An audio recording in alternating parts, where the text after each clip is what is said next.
Ayan, ang ulam natin ay galunggong. Galunggong na isda. Pero sa amin to pangalan nito baraneti. Sa Ilocano, sa Cagayan.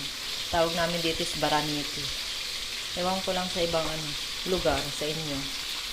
Basta galunggong naman alam ko dito sa Tagalog sa Manila. Ito naman baraneti pag Ilocano. Ayan po, ang ulam namin, masarap. Siyempre may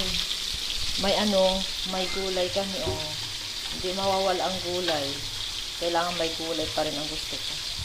Yan, pritong talong. Sausaw namin dun sa kamatis at saka sibuyas, saka na may patis. Yan.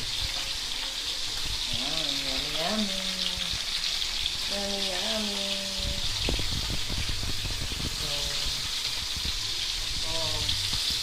Tagal na hindi na kami nag-ulam ng ganito, ng talong na preto.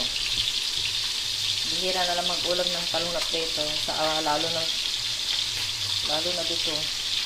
Mura lang naman kasi noon mahal, mula nang pandemic na naging mahal na, pero ngayon nakita akong mura. Kumukuha pa rin ako, nag-stock ako sa rep. Kasi pag konti lang yung gulay, mas mahal. Pero pag marami yung gulay, doon ka pupunta din sa pinakamaraming gulay. Sigurado yun, mura lang pang bigay.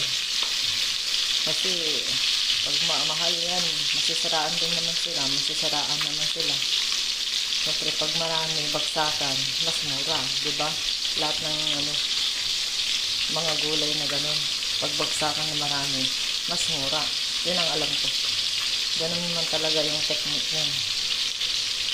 Pag konti lang ang produkto mo, mas mahal din. Diba? Yun. Yun ang pagkaalam ko.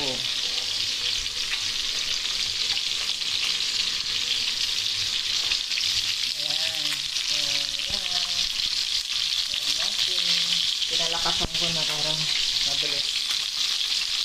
Nakakaba, mahirap maluto. Pero pag sa abroad, ayaw nila yung malakas ng apoy, kailangan mahina. Lutuin mo ng maigi. Ng low fire.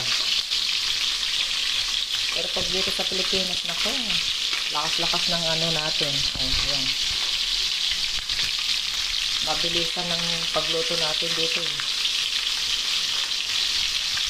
Yan. guys. Bye-bye na.